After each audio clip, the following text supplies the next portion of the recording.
Rádio Bom Jesus AM apresenta Ponto Facultativo, com o professor Wagner Fontinelli Pessoa.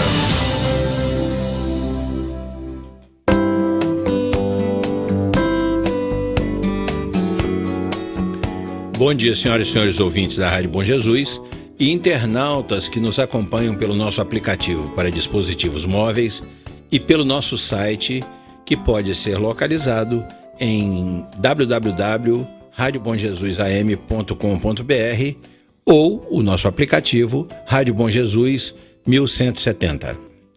A questão de hoje é a seguinte: em que país vivem os brasileiros, afinal? No Brasil real ou no Brasil da fantasia? O reinado de Momo de 2018 parece haver terminado finalmente. Parece, mas ainda não temos certeza disso. E deveria ter começado na sexta-feira ou no sábado da semana anterior, aí pelos dias 9 ou 10 de fevereiro. Mas não foi bem assim. Uns 15 ou 20 dias antes, em várias cidades do Brasil, Recife, Olinda, Salvador, Rio, São Paulo e tantas outras, já desfilavam blocos e ocorriam festas pré-carnavalescas que as emissoras de TV, de rádio e os jornais cobriram com grande entusiasmo. Desse modo, mais uma vez, reafirmamos para o mundo e demos uma prova cabal para nós mesmos que somos o país do carnaval. O Brasil parou e o povão pôs a vida em compasso de espera e foi para as ruas dançar e cantar como se não houvesse amanhã. E não é assim mesmo que acontece todos os anos? Sim, só que este é um ano atípico.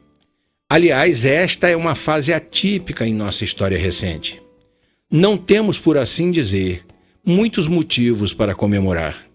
A nossa economia está em crise, apesar dos dados manipulados pelo governo para nos fazer acreditar no contrário.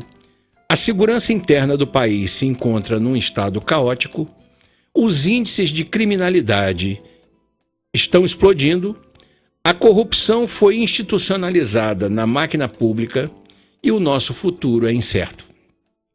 E diante desse quadro crítico, nada mudou em relação ao que acontece todos os anos nos dias de carnaval, exceto, talvez, alguma redução nas verbas oficiais para as agremiações e escolas de samba, protagonistas de uma das etapas mais sensíveis da grande festa.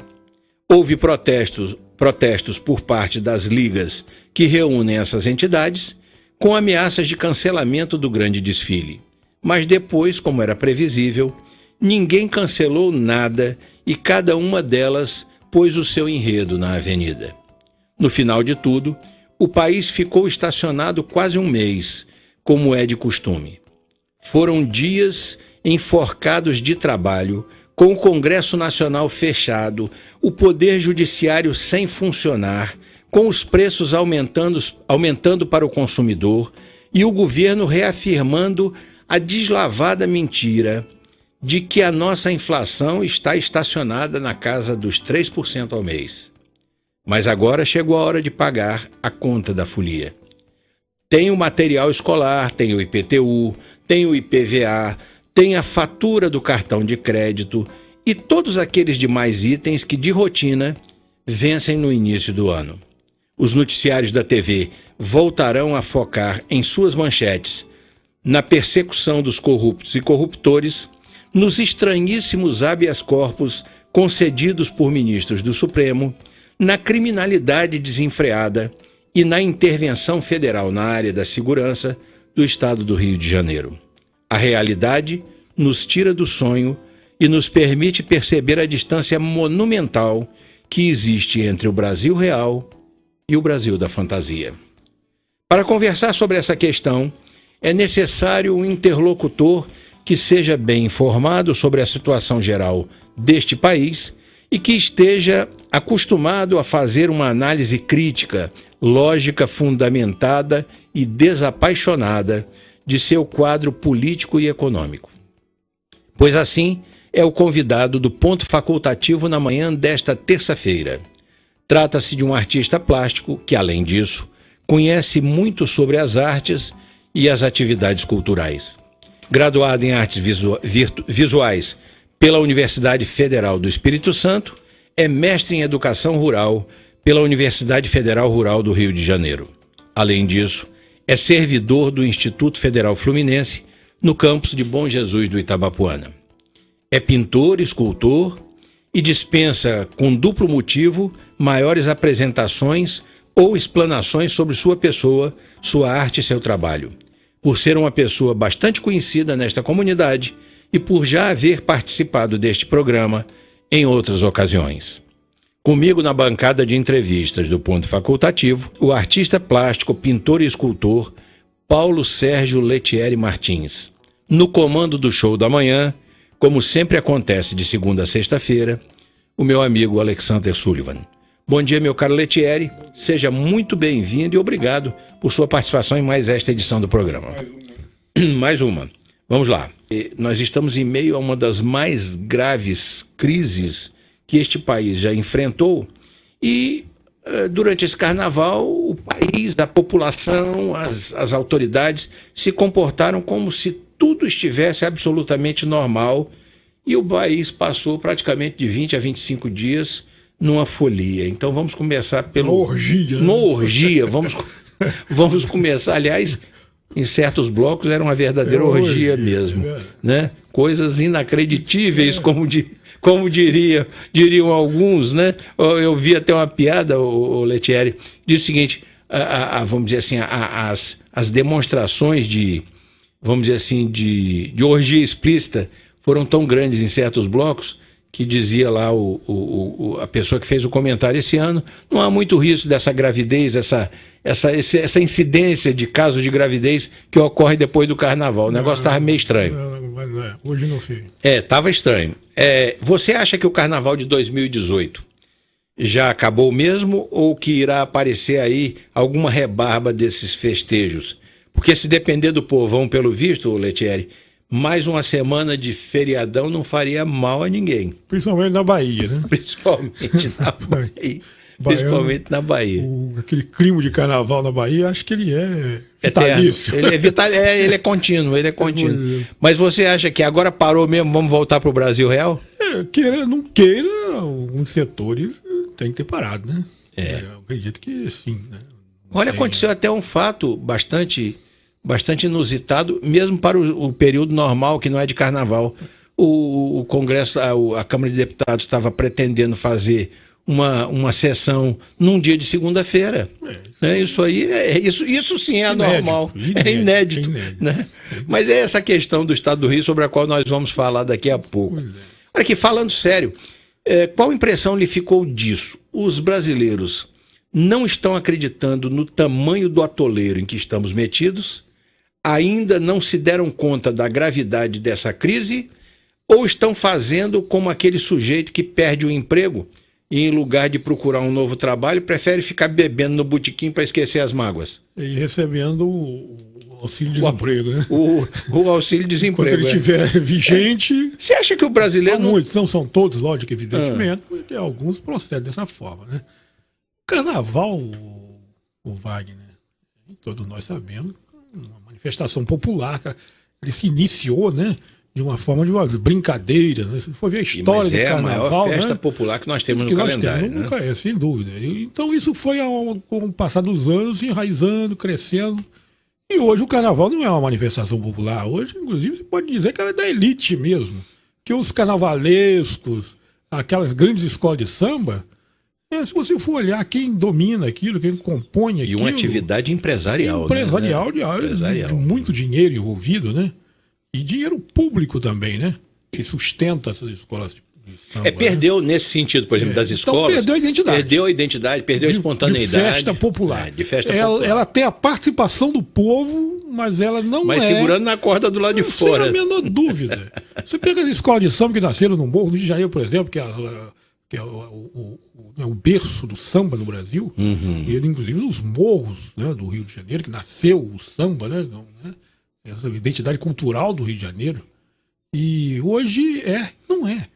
O que comanda aquilo hoje são as grandes emissões de televisão, são as grandes empresas que financiam aquilo, o poder público de alguma forma, né, da prefeitura, do Estado, e os carnavalescos. Se você for pontuar, identificar todos eles, você vai ver que são pessoas que não são pessoas do povo, de um modo geral, como diz assim, mas de uma determinada camada da sociedade, né, de elevada, né? Pega esse carnavalesco mesmo, dessa inexpressiva escola Tuiuti, né, que é Paraíso o Jaque Vasconcelos, se me falha a memória. Quem é ele? Faz uma análise da biografia dele. Ele nasceu no morro? Ele é criado? Não, nada disso. É um artista plástico, Ele é não é? artista plástico formado pela UFRJ, se não me engano, em Belas Artes, né? Camarada que transita no alto escalão, é algum plebe, coisa nenhuma. Ele não tá ali. Então, qual é o que por trás de toda da arte, por exemplo, que o carnaval, que é uma expressão artística, né? De grande vulto, inclusive. A arte é uma forma de linguagem. Então, você, através da arte, você expressa alguma coisa. Você lê uma imagem como você lê um texto, um texto verbal. Né? Então, você vê o carnaval, por isso que há aquelas expressões, cada uma apresenta a sua temática, né? E eles apresentaram essa temática que impactou, porque é questão política, questão de momento, questão atual, isso deu um impacto muito grande. Mas se você for ver o que está por trás daquilo ali, alguém está por trás daquilo. Qual é a ideologia dessa pessoa? É claro, nítido, aquilo não né? é um espetáculo, digamos, espontâneo. Aquilo é um espetáculo patrocinado, né? Sem a menor dúvida. Então, você vê que aí está essa euforia, lavar a alma do brasileiro. Lavava a alma do brasileiro. Lavou a alma de quem defende ou que se posiciona daquela quem forma. Quem pagou por aquilo, né? Lavou a alma de quem está pagando para aquela mensagem sair, né? Porque se você eu sou favorável, né, ao uso da arte como forma de expressão, né, do artista, com relação a qualquer crítica que ele queira tecer dentro da sociedade, que foi em benefício da população, mas deve ser imparcial. Ou seja, você acha que a crítica através da arte ela é adequada, mas ela deve ser honesta. Não, ela tem que ser imparcial. Ela tem que ser imparcial. Porque se colocou uma ala daquela, com um indivíduo manipulando aqueles 6 milhões de pessoas que foram para a rua pedir a cabeça do PT, eles ali ridicularizaram esse pessoal como todo se mundo eles era burro, né? Todo mundo era fantoche. E eles ali colocando aquelas mãos. Eles tinham que ter colocado também alas mostrando, na minha opinião, lógico, e todos os demais problemas que foram introduzidos no país nesses 13 anos de gestão petista, inclusive uma ala, eu colocaria lá uma ala, só com as grandes obras que o PT fez nos países alinhados com a ideologia deles.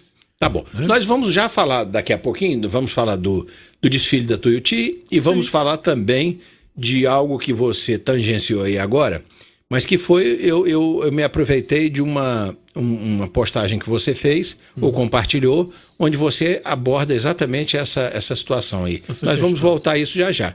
Eu queria só fazer uma observação, Letieri, a respeito dessa aparente leveza com que nós, diante do que nós estamos vivendo nesse país, da incerteza no futuro, da crise econômica, da insegurança, parece, eu falei assim, isso é uma coisa, o brasileiro não está acreditando, ele não está compreendendo, ou ele está apenas querendo esquecer as mágoas na brincadeira.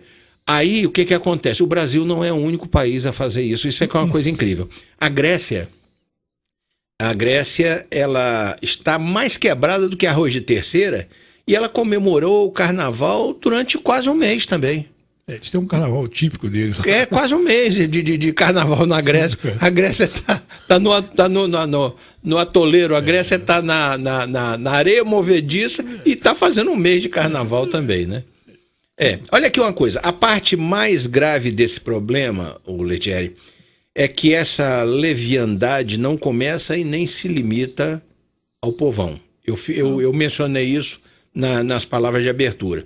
O Legislativo concedeu a si próprio um longuíssimo recesso em função do Carnaval. O Judiciário adiou decisões e julgamentos em centenas ou milhares de processos, alguns envolvendo questões de grande relevância para o país, e toda a estrutura do Poder Executivo, ministérios e autarquias entrou em hibernação, paralisado pelos festejos de Momo. Sendo assim, eu vou lhe perguntar o seguinte: o que dá sentido a isso? É algum tipo de atração ou apelo irresistível para cair no samba?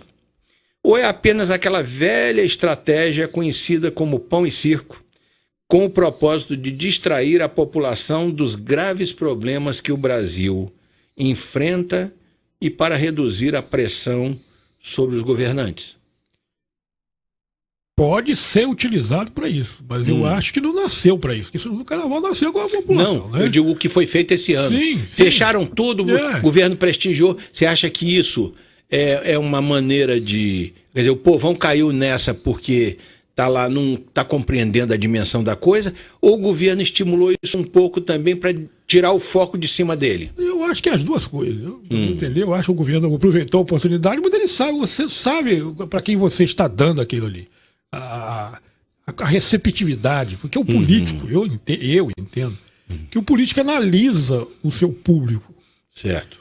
Mas o público não analisa. Ele conhece o alvo. Ele conhece. O alvo é que não conhece o atirador. Ele não conhece. Você vai votar, mas a maioria das vezes o eleitor, ele vai para as urnas votar naquilo que ele se simpatiza com aquilo. Ele não avalia a biografia do candidato, o partido político que está envolvido. Por isso que ficam dizendo por aí que crucificando o Temer, né, os próprios que votaram nele. Porque eles não sabem associar que quando você vota num candidato, você não está votando apenas no candidato, você está votando num pacote completo. Você está votando no partido, você está votando nos apoiadores dele, você está votando em uma série de coisas, você não está votando só naquele indivíduo, aquele indivíduo não é absolutista. Você agora tocou num negócio, Letieri, que eu acho até que é bom mencionar, quer dizer, que é bom trazer mais à tona, que é o seguinte: pelas redes sociais, a militância petista tem sistematicamente atacado o Temer e dito para aqueles que são antipetistas: vocês estão satisfeitos agora? Vocês estão gostando do que está acontecendo? Não era isso que vocês queriam? Agora, vamos deixar bem claro: quem colocou o Temer... Eu não estou satisfeito com o Temer, não apoiei, não voto no Temer, não votaria. Agora, quem botou o Temer no poder foram os petistas e os eleitores petistas. É a menor dúvida. Não é isso? Nós não temos nada a ver se o Temer está lá. O Temer está lá porque a outra fez tanta bobagem que foi derrubada. Ela se desestruturou completamente, fez um monte de bobagem, foi derrubada, sofreu impeachment. E com isso aí, com a participação do Poder Judiciário e tudo mais. Agora, quem tem que estar satisfeito ou não é quem elegeu o Temer junto com a Dilma. O fato é que eu até faço uma comparação aí, uma metáfora, de que essa relação Dilma-Temer é como um tumor. Você estipula o tumor, mas o efeito colateral do remédio, eu considero o Temer um efeito colateral. Muitas das vezes você tem uma doença, desastroso. Pega o remédio e debela a doença, Dilma. E acaba. Aí o efeito colateral Temer. Então você tem aí um efeito colateral daquilo que deveria ter e foi feito, né? Tinha que ser feito. Né? Mas você tem que conviver com ele porque ele eliminou aquele problema. Não devia ser Temer, devia ser Toma, assim. Você não quer a Dilma, então toma. Também funcionaria. Então, tudo bem. Isso tudo veio a você fazer uma reflexão sobre isso, né? De quando você vê as pessoas falando. Uma pessoa que fala isso, ele não pensa tanto para analisar aquilo que ele fez, quanto quando ele foi para a urna votar. Agora vamos para uma questão ideológica e de passagem. A esquerda, historicamente, ela não tem muito compromisso com a verdade, né? Ela constrói uma verdade que ela quer que as pessoas acreditem, mas ela não tem muito compromisso com a verdade.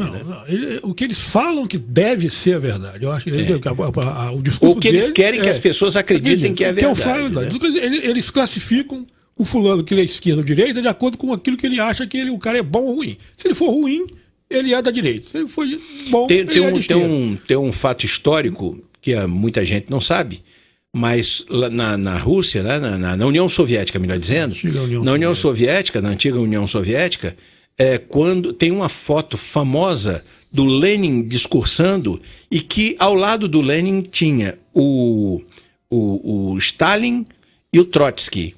E como o Trotsky Trotsky, com a subida do Stalin ao poder, ele caiu em desgraça e acabou assassinado a mando do governo stalinista, o Stalin mandou que houvesse a retirada, vamos dizer, em laboratório, da imagem do Trotsky junto a Lenin, ali perto, próximo de Lenin, para que essa imagem não circulasse mostrando a proximidade de Trotsky com Lenin. Quer dizer, eles alteraram uma foto para alterar um fato histórico da maneira como ele tinha ocorrido. Mascaram mesmo. Agora, olha aqui. A coincidência do período de carnaval com a decisão do governo federal de intervir na área de segurança do estado do Rio de Janeiro, sob sua ótica, é apenas uma coincidência mesmo? Ou não passa de uma grande encenação, uma estratégia de marketing político com o propósito de reposicionar de maneira mais favorável a gestão Temer perante a opinião pública? Mais uma vez, eu acredito que seja até tenha duplo sentido, né? As duas coisas. Também acho que pode ser, utilizou essa ferramenta, né, esse instrumento para fazer, e como também um ato de desespero, porque o Estado, a coisa virou, né? Nós estamos vendo aí crianças sendo baleadas, crianças tem 16 tiroteios por dia. Eu perguntei um dia desse para alguém que fazia uma crítica sobre a questão da intervenção, o seguinte, olha, na verdade, se vai dar certo ou não, só o tempo vai dizer. Se isso aí vai funcionar, se isso vai ter algum resultado positivo. Resolver não resolve, mas se vai ter algum resultado positivo, só o tempo vai dizer. Não posso fazer uma previsão disso que está aí. Eu nem ninguém pode, eu acho que acredito que não. Imprevisível. É imprevisível. Agora, eu pergunto o seguinte, qual a solução para isso? Quem critica, o que ele tem de proposta para isso? Isso. Né? É o que me ocorre também. Pelo menos até agora não apresentaram nenhuma. Não dá como alternativa para a gente sugerir, deixa como tá para ver como fica. Isso não dá. Não dá, porque tem gente morrendo. Virou uma guerra. E quem lida com guerra é o exército. A coisa virou uma guerra. Olha aqui, já que nós tangenciamos esse assunto, Letieri, vamos entrar um pouco mais nele. Porque esse episódio da intervenção na área da segurança do estado do Rio de Janeiro está suscitando uma série de opiniões polêmicas e contraditórias, né? Tem várias. Eu não quero, e agora vou dizer o que eu havia antecipado antes, eu não quero limitar a nossa conversa, nem pautar a nossa conversa, por aquele desgastado conceito de direita e esquerda. Mas é óbvio que as pessoas alinhadas à esquerda e à direita têm uma compreensão divergente e antagônica sobre a forma como a sociedade deve lidar com os problemas da segurança. Então vamos raciocinar juntos em relação a isso. A esquerda entende e finca pé nesse entendimento que a segurança pública deve obedecer a 3 preceitos. Cadeia não resolve, é o primeiro. O desarmamento reduz a criminalidade, é o segundo. E o crime é fruto da desigualdade social, é o terceiro. Faça a crítica desses preceitos para nós, por favor. Cadeia não resolve, né? É o primeiro tom. Se cadeia não resolve, qual a proposta? Eu acho que é o seguinte, tudo vai... Se você tem uma crítica, você critica... Isso não presta? Você tem que ter uma solução também. Tem que pôr alguma coisa no lugar. Isso não resolve, o que resolve? Se cadeia, né, a prisão não resolve, o que seria substituir a cadeia, ou a prisão? Tirar o indivíduo do convívio da sociedade. Porque, na verdade, esse desenho de cadeia, né, vamos dizer assim, de prisão, sistema prisional do Brasil, realmente ele não funciona.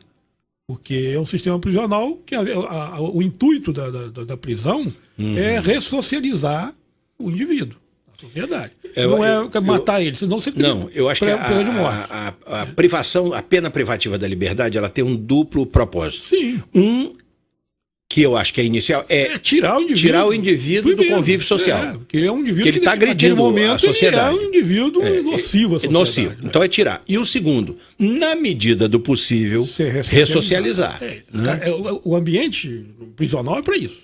Mas para isso você tem que ter um sistema prisional adequado, como existe em países, inclusive como nos Estados Unidos, que existem as prisões que são verdadeiras campos de trabalho, né? Você tem ali, o indivíduo está ali dentro, ele estuda, ele trabalha, ele tem atividades que fazem com que ele tenha a mente dele voltada ocupada. Para o benefício da sociedade. Ali ele pode aprender, pode, não quer dizer que ele vai, mas pode. Tem uma chance de ser recuperado. Na verdade, esse é o objetivo do sistema prisional. Senão você teria que impetrar aí uma pena de morte. Eliminar o problema logo de uma vez. Aí você iria para a solução radical. Letieri, eu vou aproveitar isso que você está dizendo a respeito de, primeiro tópico, cadeia não resolve, para dizer duas coisas que eu entendo que tem a mesma lógica de raciocínio. Uma é o que se diz no meio educacional, o que se diz na escola. A prova não é um bom sistema de avaliação do estudante, mas é o melhor que nós podemos usar ainda. Não tem um outro melhor para a gente usar nesse momento. Não tem um outro que nós possamos operacionalizar de forma superior a esse. Então, a prova não é um bom instrumento. A prova não avalia. Avalia numa medida que é menos do que a gente gostaria, mas é o que de melhor nós temos para avaliar ainda. Essa é uma questão. A outra é uma famosíssima frase do Winston Churchill, que foi primeiro-ministro da Inglaterra, que ele dizia o seguinte: o capitalismo é o pior sistema econômico do mundo, desde que se tirem todos os outros. Quer dizer, na verdade é o pior, mas você não tem nenhum melhor do que eles. Na prática, nenhum se provou mais eficaz, mais produtivo, mais eficiente do que o capitalismo. Então, a coisa que eu estou trazendo essa lembrança dessas coisas, por conta do que você falou, cadeia pode não ser o melhor sistema, mas não tem nenhum melhor do que ele ainda. Apresenta uma, né? Apresenta uma. Eu acho que quem faz a crítica, tem que apresentar a solução. E o desarmamento reduz a criminalidade? Isso é uma loucura, né? Basta comparar os países que tem. Nos Estados Unidos, por exemplo, quando a arma é liberada, tem arma de guerra liberada. Você tem lá casos atrozes, lá tem. Não existe paraíso na Terra. Mas no somatório. Mas se você for pegar a estatística americana de crime com arma de fogo e comparar com o Brasil, pega a estatística que ela vai te dar a resposta. Aqui é muito maior e nós aqui temos proibição severa. Porque aqui o bandido sabe que você está desarmado. Quem sabe disso? Eu vi um negócio outro dia, Letieri, um negócio que me achei assim chocante. Um homem com 75 anos. Estava numa mercearia ou numa padaria do filho. Entrou um assaltante, ou entraram dois assaltantes, assaltando a padaria e deram um tiro no rapaz. Ele entrou em luta, o homem com 75 anos entrou em luta com o assaltante, tomou a arma do assaltante e deu um tiro no assaltante. Foi preso. Ficou preso na cadeia por lesão corporal, cara. E ele vai ser crucificado, né? Ficou preso, cara. É para alguns, né, setores aí. Sujeito assaltando e a vítima conseguiu dominar o assaltante, se defender, depois do assaltante ter atirado no filho dele, que está num hospital, e foi preso. Então é o seguinte, essa é a ideia de desarmamento dessa gente. É um policial mesmo, atirar, um confronto, a arma dele é recolhida, ele vai receber processo. Os policiais no Brasil, eles são processados, é raro um que não tenha processo. É verdade. São processados, todos eles são processados na justiça por homicídio, por tentativa de homicídio. E já apareceu gente com a proposta de desarmar a polícia. Tem vários. Bom, se o bandido está armadíssimo, o cidadão já não pode ter arma, e você desarma a polícia, tá, nós vamos virar alvo. É igual na Inglaterra. Estão pensando que os nossos policiais são os policiais ingleses, que não andam armados. Mas não andam armados? A polícia comum que transita na cidade. Sim, não, sim. Agora, existem grupos de polícia lá que andam armadíssimos. Existe os comandos deles. Os comandos? Que são especialistas em repressão. Mas, do modo geral, a polícia lá não anda desarmada. Não anda armada. Porque não precisa andar armado. Não precisa. Ultimamente está precisando, né? Não precisa andar armado. Mas você já viu alguma cena de um policial inglês usando cacetete? Não, mas é uma arma letal. É uma arma letal. E além do mais, é o seguinte, você tem a lei que protege ele. Se você, vamos dizer assim, cuspir num pé de um policial daquele, você vai enrolar pro resto da sua vida. Não tem aquele negócio nos Estados Unidos que o sujeito está interrogando, ou está, vamos dizer, fazendo uma investigação num motorista, uma coisa, e o sujeito se aproxima e diz: não toque em mim. O cara tocar num policial, ele é algemado na mesma hora. Não, aqui no Brasil vem o direito de grupos humanos, humilha o cara, botar algema nele. Não tem aquele vagabundo daquele Cabral. Vagabundo, o cara quebrou o Estado. Meteram uma algema nos pés dele para ele ser transportado de um lugar para o outro. A mãe fez um protesto no jornal. As pessoas viram uma polêmica. Um vagabundo, um bandido, um vagabundo daqueles. Marginal daqueles. Não pode levar algema. Agora lá é o seguinte, o cara diz, não toque em mim. Se o sujeito botar a mão no policial, ou eles não se aproximem de mim. Tem isso. Não se aproxime de mim. Se o cara se aproximar ou tocar no cara, eles algema nele, na mesma hora. E ninguém considera humilhação isso. A questão do armamento, um dia desse, eu vi uma cidade nos Estados Unidos, não na Carolina do Norte, não faz a memória, na entrada da cidade tem uma placa. Um aviso dizendo, aqui nós não temos... Não, seja bem-vindo. Seja bem-vindo. Aqui todos os cidadãos andam armados. Se você matar alguém, nós vamos matar você. Boa estadia. Aqui nós não temos... Ele falou o nome presídios, nós temos presídios. Nós temos 0 presídios. Nós temos 513 cemitérios. 513 cemitérios. Ótimo. Tá avisado, não tá? Pronto. Olha aqui, nós vamos fazer um intervalo e vamos voltar para esse tópico aqui logo depois do intervalo. Já, já. A Rádio Bom Jesus AM está apresentando Ponto Facultativo, com o professor Wagner Fontinelli Pessoa. Voltamos a apresentar Ponto Facultativo, com o professor Wagner Fontinelli Pessoa.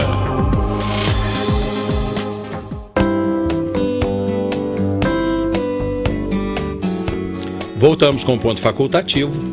E no programa de hoje estamos conversando com o artista plástico, pintor e escultor, graduado em artes visuais pela Universidade Federal do Espírito Santo e mestre em educação rural pela Universidade Federal Rural do Rio de Janeiro, Paulo Sérgio Lettieri Martins. Na conversa de hoje com ele, nós estamos fazendo uma análise comparativa entre o Brasil real e o Brasil da fantasia. Um confronto que experimentamos na prática no país do carnaval, um país que fica para os brasileiros depois que o carnaval se foi.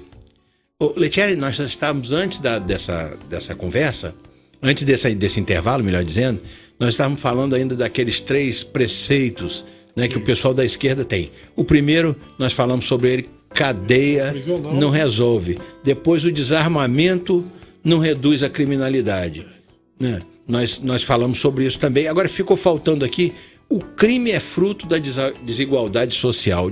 Fala aí rapidamente sobre isso pra gente. Eu acredito, Wagner, que se for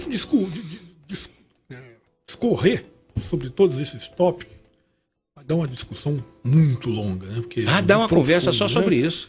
Mas, assim, na minha maneira de ver como cidadão, como pessoa comum da população, né? Você vê o seguinte, que o crime é fruto, eu acredito que não. A questão social, ela é um dos problemas que envolve a criminalidade. Ela é um dos, tem vários outros problemas. E até a índole do próprio indivíduo. Porque o indivíduo ele é criminoso porque ele se deixou levar pelo mal, né? O domínio do mal na vida dele. Uhum. E ele se torna um criminoso. Né? Não é porque ele é pobre que ele é rico. Se você fosse rico, não seria criminoso. Não existiria um rico criminoso, quando na verdade existem inúmeros. Esse negócio que eles estão chamando de comunidade de um tempo para cá, para ser politicamente correto, a favela. É a favela. Todo mundo na favela seria criminoso. Também seria. Porque tem indivíduos lá que passam as mesmas privações, né, de outros, no entanto, tem outras atitudes. Né? Amigo, tem uns fatos, de vez em quando a imprensa pontua um caso desse. O sujeito é pobre, catador de papel, não sei o quê, aí encontra uma mala com 10 mil reais dentro, ele vai procurar quem é para devolver. Para devolver o dinheiro. Aquilo é da índole do indivíduo. Tá nele, né? Uma vez eu vi a biografia daquele falecido deputado Enéas Carneiro. Uhum. Eu fiquei realmente impressionado com a biografia dele. Que a trajetória de vida dele, né? Filho de pais paupérrimos, né? É um cara de mérito, o Enéas Carneiro. A dificuldade que ele teve, o pai dele acho que era barbeiro, se não me engano, tinham vários filhos, e ele depois morreu, ele virou arrimo de família, e ele vem contando a trajetória dele. Ele trabalhava, parece, desde os 13 anos de idade, ele sustentava a família. Quem passa a ser o provedor da família era ele. trabalhando, né, no serviço fez de não coisa, sei quantos cursos. E estudou, né? Se graduou em medicina direito, e não sei o que. Era graduado ciências em direito, sociais, não sei o que, fisiologia. E medicina. E depois, né, doutorados, e tinha 4 livros de medicina na área de cardiologia, tinha vários livros em 4 idiomas. Ele era fluente. Ele era uma pessoa de uma capacidade, de um valor intelectual muito incontestável. Grande. Né? Então, você vê um indivíduo desse, veio o quê? Veio da pobreza. Mas manteve a dignidade dele. Aceitar essa tese, que é uma tese da esquerda, de que causa o crime, o crime é fruto da desigualdade social, qualquer pessoa que viesse de uma origem dessa teria que se transformar num criminoso. Teria que ser um criminoso. E não haveria ricos, né? Pessoa de classe média rico, criminosos. Na verdade, nós vemos aí o exemplo pessoas ricas, isso. da política, né? Isso. Os indivíduos que têm salários altíssimos. Claro, e outra coisa, juízes se criminalizando. O empresário, por exemplo, e tem cenas disso rolando hoje, a internet mostra tudo. Um empresário que discutiu com a namorada, que quebrou ela numa calçada de soco e tal. A menina teve concussão cerebral, não sei o que e tal. O sujeito é um empresário, sujeito bem de situação. O que levou ele a ser um criminoso? O que levou ele a roubar, como muito de roubo mesmo, descaradamente? Uma condição própria dele, intrínseca, né? Problema social não é. Tá bom. Meu amigo, os partidos de esquerda vão se opor, já estão se opondo, aliás, ferozmente a essa investida do governo federal na área da segurança do estado do Rio de Janeiro. Sob sua análise, isto é o tipo de oposição pura e simples, quer dizer, aquela oposição cega. Ai, governo, sou contra. Né? Isso é uma oposição pura e simples. Ou pode haver aí, porque se trata da esquerda, um temor disfarçado de que isso possa ser, essa intervenção, uma porta de entrada para uma intervenção militar no país, que eles estão falando, a direita extrema fomenta isso. Está fomentando isso, intervenção militar e tal, e aí a esquerda pode estar achando que isso é uma porta de entrada. E eles têm medo, né? De qualquer maneira, alguma coisa tinha que ser feita no Rio de Janeiro. Né? Não, é uma ação que não tem a menor dúvida que teria que ser, como se diz. Não pode ficar com o braço cruzado enquanto está um campo de batalha que virou a cidade, né? A cidade do Rio de Janeiro. E a violência se espalha pelo país todo. Você vê no Ceará, os casos que estão vendo lá, terríveis. Rio Grande do Norte, o Ceará. Então, isso vai se alastrando no país. Né? E o Brasil vem com problema. O Brasil tem esse problema de questão de segurança pública, não é de agora. Há muitos anos. Mas entra governo, sai governo, e o que foi feito? Isso que é a pergunta. Eu entendo, que foi feito? E tenho defendido isso, o Letieri, que não se resolve a segurança pública no Estado com o tipo de legislação penal que nós temos. É uma legislação tíbia e favorável ao criminoso. Não é favorável ao criminoso apenas primário, aquele que circunstancialmente cometeu um delito, ele é favorável a qualquer criminoso. Qualquer situação. Né? No período que eu morei no Rio de Janeiro, mais propriamente em Niterói, eu me lembro que existia na época lá um Mão Branca. Não sei se você já ouviu... Sim. Falar desse indivíduo, que na verdade não era um indivíduo, era um grupo. Um grupo de extermínio. Era um grupo de extermínio. Falava em Mão Branca. E eu convivi desse clima dentro do Rio de Janeiro, que foi um terror na época. E esse grupo de extermínio, ele caçava criminosos para matar. Inclusive aquele fato lá que chocou o mundo, né? A questão da Candelária, né? Aquele chacina da Candelária. Atribui-se a esse grupo que tenha e antes teve também o EM, né? O Esquadrão da Morte, que ele chama, alguns dos membros do Esquadrão da Morte se identificavam e assumiam. Era o caso, por exemplo, do Sivuca, do Simvuca, não era Sivuca, era Simvuca. Sivuca é o músico. Sivuca é o músico, é o Simvuca, né? Que originalmente não era Simvuca, era Simvoca, porque qualquer coisa ele se invocava e entrava na briga. Então é o seguinte, e ele perguntaram para ele, esse AM aí era Esquadrão da Morte, que tinha aquelas 2 tíbias cruzadas. Ele dizia Esquadrão motorizado, irmãozinho, porque eles andavam de motocicleta, né? Mas era Esquadrão da Morte. E o Mão Branca era para exterminar mesmo bandido, não tinha conversa. Inclusive eu conheci na época o acusado de ser o comandante, o chefe do Mão Branca, né? Que era o coronel da PM. Eu esqueci o nome dele, no momento me falha. Ele foi acusado na época de ser, inclusive aquilo deu uma repercussão muito grande na mídia. E eu conheci ele pessoalmente. Que eu cheguei a trabalhar há alguns anos na Polícia Militar, na parte burocrática, um concurso que eu fiz na época. Trabalhei em Niterói, do lado da rodoviária, na caserna General Castrioto, que era um comando de policiamento do interior. E eu presenciei alguns fatos nessa área, dessa questão de segurança.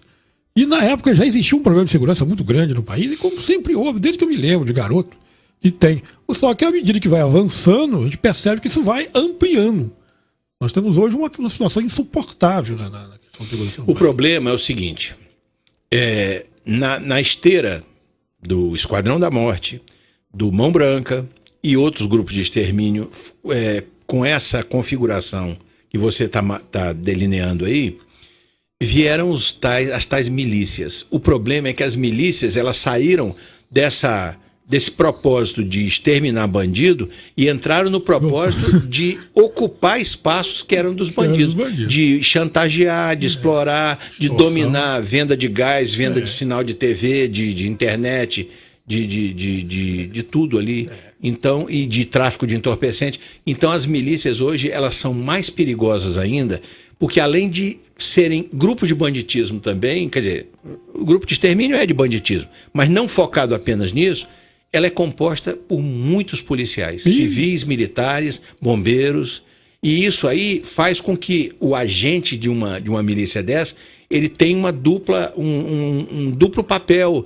Ele está trabalhando aqui na polícia, mas ao mesmo tempo, ele, na folga dele, ele vai para lá fazer... Ele atua no submundo, no submundo do crime. E ele é um agente público feito pago para a proteção da Então, hoje, a milícia é mais... Eles consideram que a milícia é mais perigosa do que a facção criminosa. Então, o bandido fica confinado dentro das favelas, das comunidades. Está protegido... pela corporação a qual ele Agora, pertence. esses elementos não, eles têm acesso a todo, né, o entorno daquilo. E outra coisa, são esses caras que às vezes avisam quando a polícia vai fazer uma incursão, não é isso? Tem aquele caso conhecido de São Gonçalo, que eles indiciaram numa corregedoria quase que toda a corporação de São Gonçalo, quase que todo o BPM lá de São Gonçalo, todo mundo estava envolvido. Uma coisa foi os tais que mataram a juíza. Foi daí, desse grupo, a juíza Patrícia Ascioli. Foi desse grupo, foi dessa corporação aí. Olha aqui, a propósito ainda dessa intervenção das Forças Armadas ou do governo federal nas questões de segurança do estado do Rio de Janeiro, apareceu numa edição do Globo News, não sei se você chegou a ver isso, uma professora do Departamento de Segurança Pública da UF.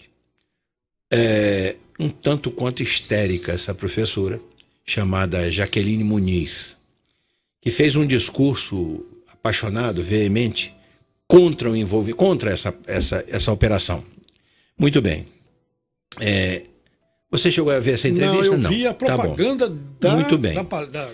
Inicialmente, as observações dessa professora sobre o assunto foram saudadas com muito entusiasmo pela população, né? E pelas redes sociais, porque parecia que ela estava trazendo assim, desmascarando o verdadeiro propósito e tudo mais. Bom, depois descobriu-se que ela era uma pessoa militante da extrema esquerda, e aí nós vamos cair naquilo... Diz que a tese de mestrado dela foi uma mestra e tal, e a tese de mestrado dela, e ela foi auxiliar de um secretário de segurança da Benedita da Silva, que foi o período no estado do Rio de Janeiro onde a criminalidade ou o índice de criminalidade deu um salto. O pico foi lá no Benedita da Silva e ela estava lá, vamos dizer, atuando como dirigente da segurança, auxiliado do secretário. Pois muito bem. Depois descobriu-se que ela era uma militante de extrema esquerda, não é de esquerda não, de extrema esquerda. E se apresentando lá como mestre e tal, o mestrado dela, a pesquisa foi sobre o direito das lésbicas ou alguma coisa assim, não tem nada a ver com segurança, tá? Muito bem. Então, vamos a algumas críticas que ela faz aí rapidamente, assim, para a sua análise. Isso são palavras dela, eu estou reproduzindo aqui. Das ações anteriores das Forças Armadas no Rio de Janeiro, isso está entre aspas, não se conhecem os relatórios de eficácia, eficiência e efetividade no emprego dessas forças em suporte da ação policial. Os resultados disso não estão mapeados, segundo o que ela diz. O propósito dessas ações, ainda segundo palavras dela, seria, portanto, a teatralidade operacional que tem rendimentos políticos para o governo. Tá. É só isso, Letieri? Ou isso está muito parcializada a opinião dela? Na primeira vista, né, você vê que essa questão da intervenção, aquilo que eu volto a dizer, pode ter realmente uma conotação um componente política, né? Aí político, né? Pode ter. Agora, como é que você pode afirmar que é? Você, para fazer uma afirmação, você tem que ter uma base, né, uma referência muito concreta, muito sólida, né? E, então você vai...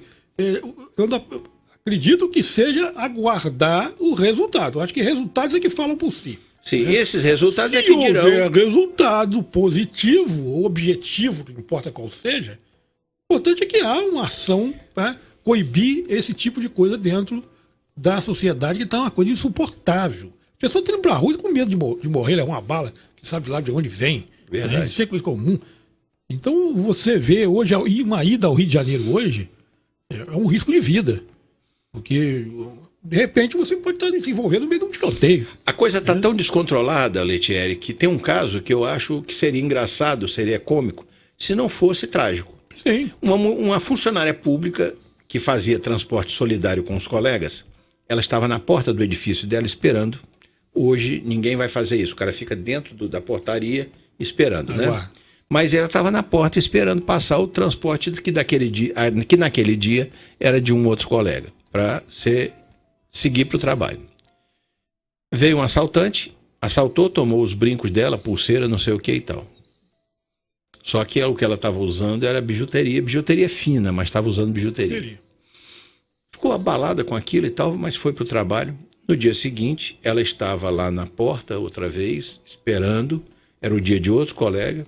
Quando veio o mesmo assaltante, disse que deu um tapa no rosto dela e disse: isso aí é para você não usar porcaria. O cara deve ter tentado vender para algum receptador, e o cara disse: não, isso aqui é bijuteria, isso aqui não é joia. Então foi lá se vingar, foi lá dar um tapa na mulher, porque você vê, isso é uma coisa que seria divertido se não fosse uma coisa absurda, tão absurda. É o ponto que chega a coisa, né? A que ponto chega a coisa? Agora, olha aqui, uma das coisas que ela diz, essa Jaqueline Muniz, essa histérica, Jaqueline, porque eu sei que eu estou dizendo histérica porque eu vi, ela não deixou o entrevistador falar, ela pegou a palavra, ele queria interromper, e ela falou, ela não deixou mais. Foi um discurso, ela fez um discurso, monólogo. Ela nunca mais será convidada para a Globo, com toda certeza. E uma das coisas que ela diz é o seguinte: as Forças Armadas têm plena consciência da sua incapacidade para agir como polícia. Bom, aí eu vou tangenciar, eu vou reportar uma coisa que você disse agora há pouco. Eu já ouvi de alguns comandantes militares declarações aqui, ali, acolá, e de especialistas em segurança dizer o seguinte, e nem precisa ir muito longe, está na Constituição. As Forças Armadas, elas não são, em princípio, adestradas para esse trabalho de segurança comum, urbano, não são. Isso todo mundo sabe. Mas você mencionou aqui agora há pouco, você disse assim, mas o país e o Rio de Janeiro está em guerra. É uma guerra. Então eles têm que, no meu modo de entender, não caberia se fosse, vocês vão agora vigiar esquina, tomar conta de esquina, não. Mas como operação de guerra, você acha que se justifica a ação das Forças Armadas nesse caso? A gente, como vamos dizer, a gente olhando sem um olhar especialista, que não somos especialistas em segurança, né? Mas um olhar, né, da população, né, um olhar de uma pessoa comum, do povo, eu entendo que se você pega o marginal daquele, o cara está armado com uma ponto .50, que derruba um helicóptero. Ele tem um fuzil R-15, um fuzil AK-47, eles têm granada morteiro. Está limitada para usar não pode usar. E não pode usar. É privativo das Forças Armadas. Então, você vê esses indivíduos, eles estão armados com armas de guerra. Já disse mesmo, eu vi uma foto de um com uma metralhadora antiaérea. aquela de fita, né? Que derruba o helicóptero. Tem lança-míssil, cara. Tem. Então, o que você se transformou nisso? Se transformou num caso de polícia? Não, se transformou num caso de guerra mesmo. Eu acho que o Exército, na minha opinião, está fazendo o papel dele certo. De intervir no país num caso extremo que sempre existe na Constituição. Isso a gente tem na Constituição. E não há intervenção no sentido de que seja o governo federal tentando fazer uma intervenção militar, não. Porque foi o próprio governo do estado do Rio de Janeiro que solicitou ajuda, pediu socorro. Isso é previsto na Constituição, não tem nada de ilegal. Eles querem tornar ilegal igual a questão do impeachment e outras aí, por questões de interesse próprio. Se fosse a favor deles, eles estariam apoiando e achando que seria muito correto. Se fosse, por exemplo, uma intervenção num governo petista para poder impedir que as pessoas criticassem o governo nas redes sociais, eles achariam perfeitamente seria natural. altamente legal. Legal. Você quer ver outra coisa que eu acho importante mencionar? Quando a gente fala em intervenção das Forças Armadas, em princípio as pessoas pensam no Exército. Mas Forças Armadas implicam em aeronáutica e marinha também. E uma das coisas importantíssimas, porque é por ali a porta de entrada, também, é você ter a Marinha patrulhando as 3 baías, Sepetiba, Guanabara e tem mais uma que não me ocorre agora, as 3 baías que são porta de entrada para droga, para entorpecente e para arma. Já é comprovado que a maioria das armas entram pelo mar. Entram pelo mar. Então essa intervenção, porque a polícia militar a polícia militar tem por acaso equipamento e pessoal especializado para patrulhar o mar? Não tem. Não tem, tem que ser a Marinha mesmo. O caso é muito complexo, né? Você tem que ter um entendimento muito amplo disso, né? Você, na verdade, pega uma filósofa lá e vai discutir sobre segurança. E um político sobre segurança é muito complicado. Mas ela é mestra, cara. É mestra em lésbica. Ela que fez aqui uma pesquisa sobre o direito das lésbicas.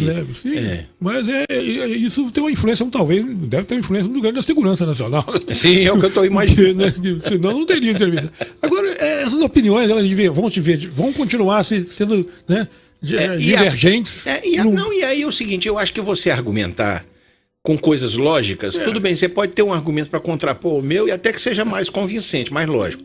Agora, olha o argumento final dela que mostra, vamos dizer assim, a falta de consistência da oposição que ela está construindo como quem está desmascarando um esquema. Ela diz, entre aspas, a impressão é a de que o comando militar chegou ao Rio de Janeiro para passar o carnaval, gostou da cidade e resolveu governar. Quando a pessoa declara isso, ela põe abaixo toda e qualquer credibilidade de tudo que ela disse antes. Não tem noção, que desde que fala, na verdade. Qualquer coisa. Desprovida de qualquer noção. Claro, porque se ela acha que isso é um argumento, aí, meu amigo, aí tudo mais que ela disse para mim não vale. Não pode ser, não é que não vale. Não pode ser considerado como argumento, vamos dizer assim, sério para a gente poder se deter nele, né? Verdade. Olha aqui, essa parte que diz, eu gostaria de retornar, Letieri, nós estamos também nos aproximando do final, mas você já mencionou isso aqui 2 vezes, então eu quero retomar aqui a vinculação que nós estamos fazendo disso com o carnaval, tá? As questões de segurança com o carnaval, e aí de governo com o carnaval, e aí nós vamos para o seguinte, né? Vamos falar daquela tal escola Paraíso do Tuiuti, né? Que fez uma crítica. Inicialmente, essa crítica da Paraíso do Tuiuti bombou na internet, como quem diz, tá aí, o cara falou em nome do povo, lavou nossa alma e tal. Lavou nada. Os caras estão patrocinados. De quem de acordo com aquela... Sim, quem queria chutar as figuras, o governo, quem apoiou o impeachment, enfim. Mas é o seguinte, várias escolas e blocos manifestaram suas críticas sociais e tal, mas essa Operação Lava Jato, corrupção e tal, mas até o Crivella lá também, né, com a sua atitude ridícula de abandonar o Rio de Janeiro e ir para a Suécia, procurar um equipamento de segurança Para melhorar. A segurança não compete ao prefeito, não compete ao município. Não é atribuição do município. Ele saiu do Brasil porque ele não queria ter que participar de nenhum evento do carnaval. Bom, mas ele não estava ali para dançar, nem para sambar, nem para nada. Aliás, ele foi muito infeliz uma entrevista que ele deu, que ele quis cantar um versinho lá. Quem não gosta de samba, o bom prefeito não é. Ele devia ter calado a boca porque ficou ridículo aquela participação dele. Mas, de qualquer maneira, seguinte, as críticas, entre aspas, contundentes da Paraíso do Tuiuti, não lhe parecem aí mais um sermão encomendado, não? E umas críticas patrocinadas e encomendadas? Há sites, né? Eu andei vendo alguns sites. Em tudo que rola na internet, você pode dar muito crédito. Né? Não. Muita coisa que você tem que ter muito cuidado. Tem que ter cuidado. Até para. Mas ele deu uma entrevista naquele site carnavalesco. Foi uma entrevista do carnavalesco da Tuiuti. A entrevista que ele deu na casa do. Você quem Vasconcelos, alguma coisa assim? Ele é Jaque Vasconcelos. Ele deu uma entrevista para esse site carnavalesco.com. Eu li a entrevista dele no site. Não sei se é confiável a fonte, não olhei. Mas se aquilo ali realmente é uma entrevista dele, ele diz claramente que o posicionamento ideológico dele é um posicionamento favorável ao PT. Então ele fez aquilo porque ele é um simpatizante do PSOL e aliado do PT. Ele fez uma série de declarações que são escritas lá no site desse site. Né? Eu li. Não sei se são uma fonte confiável. Né? Amigo, eu ouvi na Bandeirantes, no noticiário da Bandeirantes, só para completar aí, que ele disse, o carnavalesco dessa Tuiuti, disse o seguinte, ele admitiu em entrevista que não fazia enredos críticos durante os governos do PT, porque o PT porque eles eram parceiros do poder. Eu tenho aqui. Foi tirado nesse site também. Nesse site, né? Eles eram parceiros do poder. Então, na verdade, ele parece que há uma autenticidade sim nessa declaração. Olha bem, muito disso tem relação com a troca de governo. Ele fala assim, hoje somos oposição e antes éramos parceiros do poder. E não podíamos arranhar a relação. Ele não podia ir contra. Então, ele declara isso, ele diz claramente qual a intenção dele naquela temática que ele jogou na Avenida. O que põe por terra o mérito que tentaram atribuir àquele enredo. Então, de cara, se você for olhar, o que ele colocou ali, ele colocou uma fração mínima do que o país hoje atravessa. Para ele fazer realmente um trabalho crítico a tudo que nós estamos vivendo, as consequências que o país está arcando, com todo esse desmando político que nós estamos vivendo, ele teria que ter feito muito mais... Desmando político que não começou do PT para cá, né? Não, sim, sem dúvida. Mas o que você vê é que dentro dos 13 anos... Não, eu digo, não começou depois do PT para cá, é isso que eu quero dizer. Você vê o seguinte, são quase 14 anos de governo PT, quase 14 anos, se você for olhar, é uma vida que eles tiveram no poder. Poxa, se eles tinham solução para a questão da segurança, o que fizeram pela saúde no Brasil em 14 anos? Trouxeram o médico cubano para cá para dar dinheiro para eles. Mas nada. Transferir dinheiro para Cuba. Porque não foi nem para os médicos o dinheiro. E com relação à segurança, o que foi feito? Eu não vi ação nenhuma. Então, e outras? O que eles deveriam ter? Se ele queria fazer uma crítica, tinha que fazer uma crítica ampla e imparcial. Né? Olha, eles criaram, vamos dizer, ações na parte de direitos humanos, na parte de igualdade racial, na parte de inclusão sexual e na parte de proteção, de desarmamento e na parte de proteção, vamos dizer assim, a criminoso. Efetivamente, para combater o crime, nada. Não tem ação nenhuma com relação a nada disso. Você vê que é tudo muito camuflado dentro de um programa social que ele sempre bate nele, né, que na verdade não resgatou ninguém da pobreza. Você mantém o indivíduo da pobreza quando você dá aquilo que foi dado. Né? Eu vi, inclusive, um dia desses, esse Leandro Carnal, ele falando, inclusive eu concordei com ele realmente sobre isso. E a questão das bolsas, essa questão, eu sempre falei sobre isso, a bolsa tem que ter vigência. Você não pode simplesmente dar uma bolsa vitalícia para ninguém. Porque você tem que ter bolsa e você tem que ter programa de resgate da pessoa da situação que ele se encontra. E, na verdade, não tiveram. Eles fizeram quantos anos que existe a vigência dessa Bolsa Família? Gente ganhando durante décadas. Então, o que eu pergunto, se cerrar a Bolsa hoje, eles voltam tudo para onde vieram. Na verdade, não saíram. Não subiram nenhum degrau. Não, eles estão mantidos por uma... Os caras estavam no buraco, Sim. Ganharam a comida, mas não saíram do buraco. Não há projeto. Tirar a comida, eles continuam no buraco. Então não há resgate, ninguém saiu de pobreza. Ele diz, Lula diz aí que tirou 20 milhões de pessoas da pobreza. Pô, onde estão esses 20? São 10% da população do país. E outra coisa, foi o maior programa de distribuição de renda. Distribuição de renda, não. O maior programa... Distribuição de dinheiro. Distribuição de dinheiro. De esmola, praticamente. De esmola, Porque é 70 e poucos reais por pessoa, se eu não me engano. Eu queria fazer uma observação aqui para você, Letieri, é o seguinte, essa coisa de... um carnavalesco, tá bom, pode fazer a crítica social do que quiser. Seja honesto na crítica, mas pode fazer.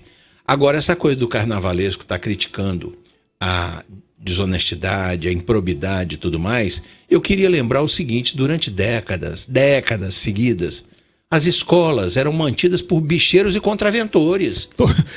Os patronos deles ainda são da Beija-Flor e o Anísio Abraão da Anísio Abraão, aí tinha o Castor de Andrade, tinha o Turcão, o Capitão, o Capitão Guimarães. Capitão Guimarães. Quer dizer, os caras viviam sustentados por bicheiro e contraventor. Dinheiro da contravenção. Dinheiro do crime. Dinheiro do crime. E aí vem fazer grandes críticas sociais, eu não estou entendendo. É meio complexo disso aí, né? Muito bem. Olha aqui uma coisa. Para completar, eu queria o seguinte. Num dia desses, você fez uma postagem lá em seu perfil, numa rede social, que dizia mais ou menos assim. Eu não sei se você fez a postagem ou compartilhou a postagem, mas dizia o seguinte.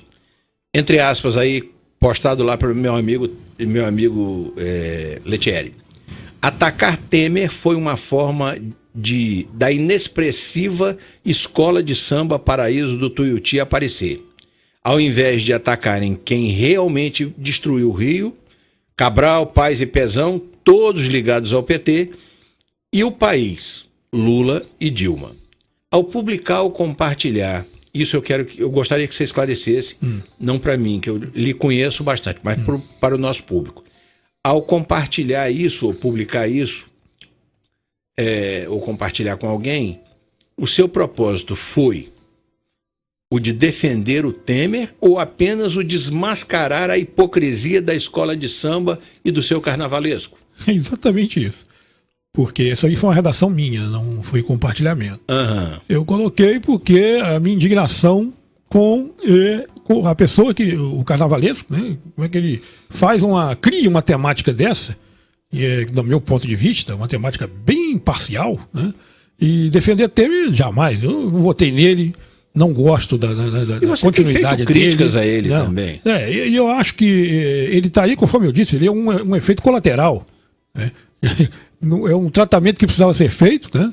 Extirpar esse tumor que, na minha opinião, estava dilacerando o corpo do Brasil, né? E era o PT no governo e seus aliados, lembrando que não é só ele, os seus aliados. Sim, tem PCdoB, e entre PSOL, enfim. PDT, e entre eles o PMDB, era o partido aliado de maior importância para o PT durante toda a sua gestão. Porque quem sustentou o PT no governo foi o PMDB. Uma maior bancada no Congresso, a questão do mensalão, quando não houve a instalação do processo. O próprio ministro, o chefe do Supremo Tribunal, era PMDBista, era aquele Jobim, né? Que engavetou todos os processos. Inclusive a crise dos cartões corporativos, que implicava diretamente a figura do presidente. Ele colocou na gaveta e saiu de lá ministro da Defesa. É muito claro, né? Qualquer ingênuo faria uma associação dessa situação. Então, quando eu coloquei essa postagem, foi simplesmente nem pensar, de maneira nenhuma, defender esse governo que está aí. Eu sabia disso, eu presumi isso. A questão é o seguinte, eu acho esse carnavalesco, ele é tendencioso, ele deveria explorar mais, já que ele queria fazer uma crítica, concordo plenamente, usando a arte dele, né? Ele deveria fazer com mais imparcialidade e mais extensa, porque mais profunda, né, com relação à situação do país. Seja honesto na crítica. O problema é que os caras fazem crítica, mas de forma desonesta. E outra coisa, estendendo, houve uma postagem, uma réplica dessa postagem que eu fiz, E eu disse o seguinte, olha, a questão da arte, ele usou a arte para se expressar, como ele mesmo afirma aqui, né? Mas Hitler também usava a arte para se expressar. Eu vi isso. O Hitler, ele era apaixonado pela arte. Tanto é que ele se julgava um grande artista. Na verdade, era um pintor medíocre. Neto também se julgava. Neto também. E era um pintor medíocre, né? Ele não tinha expressão nenhuma. Mas ele se julgava um grande artista e usava da arte para promover sua ideologia genocida. Ele tem um filme, inclusive, um longa, que tem até disponível na internet, que se chama Arquitetura da Destruição, que deveria ser visto. Você vai ver detalhadamente como que ele era apaixonado pela arte clássica grega e como ele trouxe isso para dentro do nazismo, usando aquilo como uma forma de linguagem, de expressão dele para divulgar. Trocando em miúdos, a arte, é lícito utilizar a arte como expressão... Porque ela é uma forma de linguagem... Uma forma de linguagem. Olha, aliás, a primeira formato de linguagem usada pelo homem. Pois é lícito, é aceitável, é admissível que se use a arte para você passar a sua crítica, a sua mensagem e tudo mais. Agora, não quer dizer que toda crítica feita através da arte deva ser considerada como algo bom. Sim, claro. É igual uma faca de cozinha. Você pode usar ela para temperar uma carne, abrir uma carne e matar alguém. Matar alguém. É o mesmo instrumento. Tá certo. Não é isso? Meu amigo, olha, eu acho que se a gente ficasse aqui conversando, a gente ia longe, ia passar de 2 horas da tarde, porque o assunto permite isso. Mas realmente complexo. Complexo, como você disse, só aqueles 3 tópicos. Você fazer uma análise completa disso. Só aqueles 3 tópicos que nós colocamos ali, já dava para uma conversa com aqueles 3 tópicos da esquerda profundo, lá. Como é que é a questão da segurança, o que se define, né? Muito bem. Foi, como sempre, meu prezado Lettieri, uma agradável e esclarecedora conversa. Para mim, tenho certeza que para os nossos ouvintes também. Como sempre acontece quando você me dá o prazer de participar e de me fazer companhia aqui nessa bancada de entrevistas. Mas o tempo destinado a este programa terminou e nós temos que encerrar por aqui. Queremos agradecer por sua participação na edição desta terça-feira ao nosso convidado, que é o artista plástico e pintor e escultor, Paulo Sérgio Lettieri Martins, que também é graduado em artes visuais pela Universidade Federal do Espírito Santo e mestre em educação rural pela Universidade Federal Rural do Rio de Janeiro. Da mesma forma como agradecemos ao nosso público ouvinte por sua sempre importante audiência. Meu caro Lettieri, o nosso microfone está à disposição para suas despedidas. Pois é, Wagner, eu agradeço mais uma vez o seu convite, né, por essa conversa, né, uma sempre conversa, né? As conversas aqui com você. E deixando bem claro que, primeiro, que eu dei aqui, né, expressei aqui a minha opinião pessoal, né, não de um especialista, que eu não sou, né, nessa área, mas de um cidadão comum que está dentro desse problema, dentro do contexto desse problema, né, que sofre as consequências dele também, assim como toda a população brasileira que está sentindo isso. E que também, eu quero deixar bem claro, que essa é a minha opinião, né? Nós trabalhamos aqui com opiniões, né? Nossa opinião não é um dogma, ela não é dogmática, né? Ela pode ser contestada e que cada um tem a sua opinião e deve ser respeitada, né? Então essa, tanto as pessoas que estão ouvindo o seu programa, que eu acredito que tem um público, né, bem seleto com relação a isso, que vai ouvir, né? É bem eclético. Né? E que alguns podem concordar, outros não.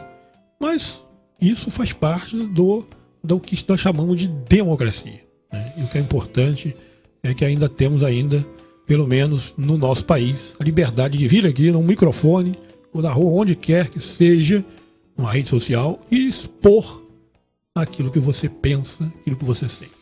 Embora alguns preferissem que a gente não tivesse esse direito. Sem dúvida. Isso aí a gente percebe, sendo ar, de vez em quando. As pessoas preferiam que a gente não pudesse opinar, né? Que você não tenha como você se expressar, ele se sente ofendido porque são... Né, olha, eu quando convido você para vir aqui, faço isso, vamos dizer, não faço mais vezes, até para que a gente não fique repetitivo aqui. Mas quando faço sempre com essa expectativa de que você vai aqui analisar a questão, mas sob sua ótica. Eu não trago você assim como alguém que vai dar, como a professora Jaqueline Muniz se arvora, de ser a dona da verdade em relação a esses assuntos. Eu trago para ouvir a sua opinião, que é uma pessoa que está atenta aos problemas, que está estudando, que está lendo, que está acompanhando. Uma pessoa que está centrada e que está focada no que está acontecendo em volta de você. E é muito grave. O país, nós estamos atravessando um momento que eu, ao longo dos meus 62 anos de idade, já presenciei muita coisa. Eu vivi todo o regime militar, né? Meu pai era ferroviário, era funcionário federal. E eu convivi com aquilo. E eu nunca vi, durante todo esse trajeto, uma situação que nós estamos vivendo hoje, desse confronto ideológico que está havendo. Certo. E indo para as ruas. E aí é bom que a gente finalize dizendo o seguinte: o fato de que nós questionamos esses posicionamentos, por exemplo, dos petistas, da esquerda, esse pessoal radical de esquerda, não quer dizer que nós apoiamos o pessoal radical de direita. De nenhum deles. Que esse é o argumento. Deles. Você acha que não é bom assim? Então é porque você vota no Bolsonaro, porque você apoia o Aécio, porque não sei o quê. Tem nada a ver. A gente é contra toda espécie de coisa que seja ruim, prejudicial e pernicioso nesse país. Não é isso? O processo democrático ele passa pelos partidos, em princípio, né? E a alternância no poder é uma coisa que faz parte do processo democrático. Você não pode manter ninguém no poder 14 anos. É saudável. Muito bem, um abraço para os parceiros desta emissora e ficam os ouvintes agora com o meu amigo Sullivan no prosseguimento do Show da Manhã. Eu sou o Wagner Fontinelli Pessoa e esta é a Rádio Bom Jesus. Até a próxima terça-feira neste mesmo horário e tenham todos uma boa semana. A Rádio Bom Jesus apresentou Programa Ponto Facultativo com o professor Wagner Fontinelli Pessoa.